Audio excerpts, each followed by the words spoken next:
تو آپ ان کے ساتھ کمیونیکیٹ کس طرح سے کرتے ہیں, بات چیت کیسے کرتے ہیں, اعتماد میں کس طرح سے لیتے ہیں. تو بہت ساری چیزیں ہیں, بالخصوص اسی کے گرد گھومیں گی کہ یہ جو پاکستان کے ٹاپ کرکٹرز ہیں, دیکھیں اعظم خان ہیں, حسیب اللہ ہیں, وہ تو بالکل نئے ہیں. ان کو تو آپ کسی بھی جگہ پر کہیں گے وہ کھیلنے کے لیے, بیٹنگ کرنے کے لیے تیار ہوں گے. اعظم خان کو اگر آپ کہیں گے کہ تم فیلڈنگ کسی اور جگہ پہ کر لو, تو ہو سکتا ہے وہ کہیں میں وہاں پہ میرے لیے مشکل ہوگی.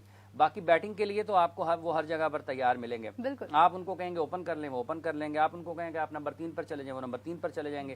لیکن اس طرح سے کرکٹ چل نہیں پاتی ہے. آپ کو کہیں نہ کہیں اسٹیبلٹی کی ضرورت ہوتی ہے. آپ کو کہیں نہ کہیں اپنے پلیئرز کو وہ جگہ جہاں پر وہ پرفارم کرتے ہیں, اگر کوئی شخص, کوئی کھلاڑی 5 6 7 سال کسی ایک مخصوص نمبر کے اوپر کھیلتے ہوئے آیا ہے, اور جب وہ نیشنل ٹیم میں آئے انٹرنیشنل کرکٹ کھیلنے کے لیے, اور اگر اس کو اپنا وہ نمبر نہ ملے تو چیزیں اس کی بہت زیادہ اپنی جگہ سے ہلتی ہیں. اس کی وجہ یہ ہے کہ اگر ایک اوپنر ہے, اس نے 5 سال 40 50 first class matches, 60 70 international list A کے میچز, 40 50 اپنے T20 میچز ایک ہی مخصوص نمبر پر کھیلے ہیں, تو اس کی ساری کی ساری ہینڈ آئی کوآرڈینیشن, اس کی ساری کی ساری سوچ, اس کی ساری کی ساری جو الائنمنٹ ہے باڈی کی, مطلب جو آپ کی سارے کا سارا نظام چلتا ہے, جو میکنزم ہے اس کی باڈی کا, وہ تو سارے کا سارا ایک مخصوص نمبر کے لیے فکس ہوگا نا. بالکل, اس نے ساری زندگی وہی کھیلا ہے.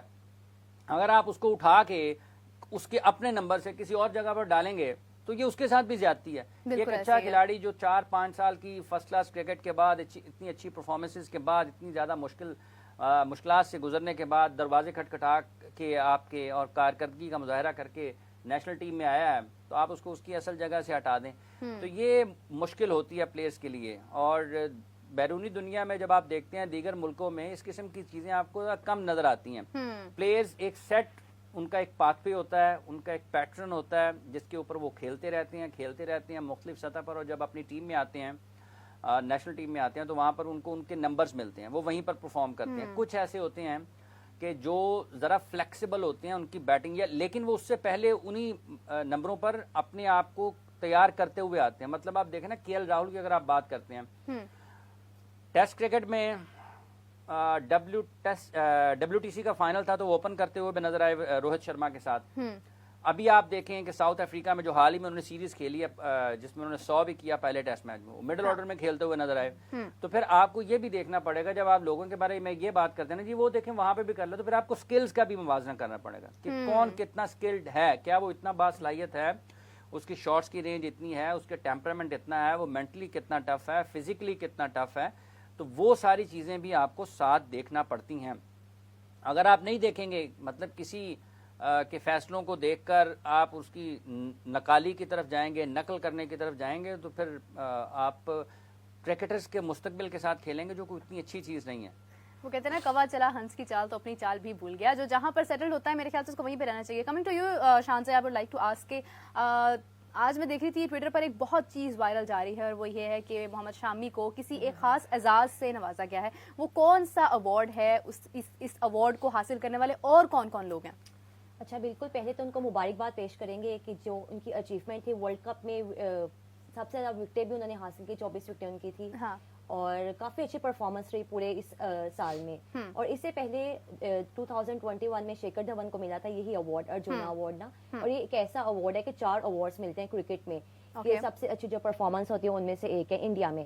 اور 2013 میں ملا تھا وراٹ کوہلی کو, اور 2015 میں ملا تھا روہت شرما کو. تو یہ ان کی اچیومنٹ ہے. فائنلی محمد شامی کو ملا, دیٹس ان انکریڈیبل اچیومنٹ. حافظ صاحب آپ اس حوالے سے کیا کہیں گے؟ دیکھیے بہت اچھی انہوں نے گیند بازی کا مظاہرہ کیا ورلڈ کپ میں, جب ہاردک پانڈیا انفٹ ہوئے, اور ان کو پانڈیا ایک ایسے کھلاڑی ہیں کہ جو انڈیا کی ٹیم کا اگر بیلنس ٹھیک ہوتا ہے نا, تو جب پانڈیا مڈل میں آتے ہیں یا پلینگ 11 میں آتے ہیں, تو ان کی ٹیم کا بیلنس بالکل آپ کو ایک پرفیکٹ قسم کا نظر آتا ہے. اس کی وجہ یہ ہے کہ نچلے نمبروں پر وہ ایک ایسے بیٹسمین کی حیثیت سے مانے جاتے ہیں کہ مینٹلی ٹف ہیں. انڈیا کو اگر اننگز بلڈ کرنے کی ضرورت ہوتی ہے تو وہ اس قسم کا کھیلنے کی صلاحیت رکھتے ہیں, ویسی بیٹنگ کی صلاحیت رکھتے ہیں, اور اگر آپ کو ہائی اسٹرائک ریٹ کے ساتھ جانے کی ضرورت ہے تو وہ کام بھی بخوبی کرتے ہیں. اسی ورلڈ کپ سے پہلے ایشیا کپ کے ایک میچ میں جو کہ پالے قلعے میں کھیلا گیا تھا, ان کی ایشان کشن کے ساتھ ایک پارٹنرشپ لوگوں کو یاد ہوگی. تو بالنگ میں جب آتے ہیں تو 10 اوورز کے بالر ہیں, تو وہ ان کا جو بیلنس ہے وہ ٹھیک کرتے ہیں. ان کی عدم موجودگی میں جو کردار شامی نے ورلڈ کپ میں نبھایا, اور جس طریقے سے, مطلب ایک کھلاڑی اگر دیکھیں آپ کی فرسٹ چوائس نہیں ہے, اور اس کو ایک ریپلیسمنٹ کے طور پر پلینگ 11 میں شامل کیا گیا, ہاردک پانڈیا کی ریپلیسمنٹ کے طور پر آئے, اور جب وہ ریپلیسمنٹ کے طور پر آئے تو آپ دیکھیں کہ وہ فرسٹ چوائس بن گئے.